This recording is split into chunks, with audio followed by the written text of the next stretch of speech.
Thank you very much, Sars. So if you can imagine this with me, it's in the late 90s and I'm growing up in some dodgy place in the south of Johannesburg called Orange Farm. And it's a very interesting time for me because it kind of looks like I live in three different worlds. The first world in which I live in is my home, my hood, Orange Farm. It's an informal settlement. Everyone is poor. But we don't even know we're poor, because if you're poor and your front opposite is poor and your back opposite is poor, poor looks normal. In fact, the first time I knew I was poor was when I went to study for my first degree in Vanderbilt Park at the Vaal University of Technology. And I say first degree because after that they just kept on coming, you know. What a humble guy, you know?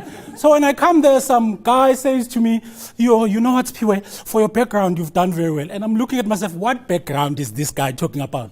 And what I call my third world is, I was working part-time at the Mr. Price clothing store in Southgate Mall. For those who don't know Southgate is surrounded by some middle-class kind of suburb.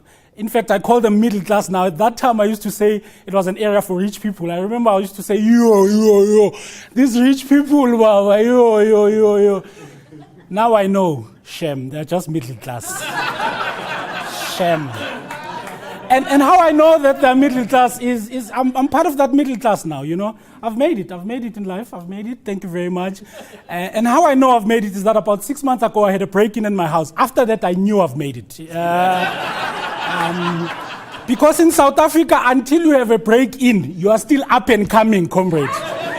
Your time is coming. So it was a crazy world. I couldn't understand what was happening because it was these little three different worlds. And one of the things I couldn't understand was, so these middle class folks would come and buy most of their clothes at Mr. Price. And I mean, Mr. Price is a discount clothing store. I couldn't understand why these rich people are coming to buy their clothes at Mr. Price.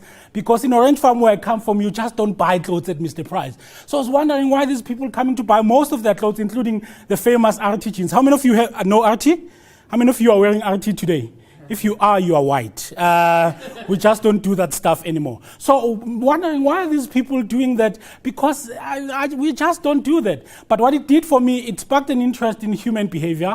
I started being interested to understand what is it that causes people to behave certain way. In particular, I focused on organizational behavior, which is the behavior of human beings within an organizational settings. And one of the things I did some primary research on what are the things that separates the best from the rest. What are the things that can move people with low performance culture into a high performance culture. And I have 10 things in my keynote called Get Over It that I talk about on how to move people from a low to a high performance culture. And one of the things that I'm going to share with you today, the first step, actually, I learned this, it was the 4th of July 2002. I was standing at the train station in Orange Farm waiting for my train. The first train number 9003 from Stratford to Park Station going to work. And a friend of mine who was standing next to me, it was 4:30 in the morning, it was dark and it was cold. So the friend of mine says to me, you know what, Siphiwe, this thing of waking up so early in the morning to rush for trains must stop. We must work hard and get out of this informal settlement. Surely there's a better life out there. I look at him in the eyes, we connect like they do in Days of Our Lives. And I say to him,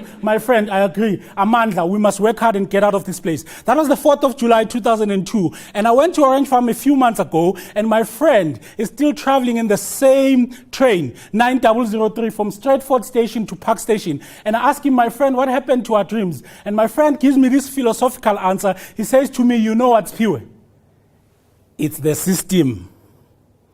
The system has marginalized us and ostracized us. And I know what my friend is talking about because an informal settlement is tough going there. But I would argue that my friend is lying because in the same environment in which we grew up, there are people who've gone to do amazing things for their lives. What my friend didn't understand is this. Things don't just happen. Lives are not changed by intentions. They are changed by actions. So if you have a type of organization where people are apathetic, people are thinking that one day is one day we will reach those targets, one day we will do something. What you need is somebody who's going to teach people that life is difficult and they must get over it. Some people think they're just going to come to corporate culture and then quickly, I'm here, I'm an administrator, receptionist, and then boom, I'm a manager. In fact, I get a lot of people who say to me, you know what, Siphiwe, I studied business management, I should be a manager. And I'm like, yeah, you will be a manager one day. But for now, can you just manage the printer? Because the printer needs management as well. So if you want to move people from a low performance culture to a high performance culture, Maskulum, let's talk.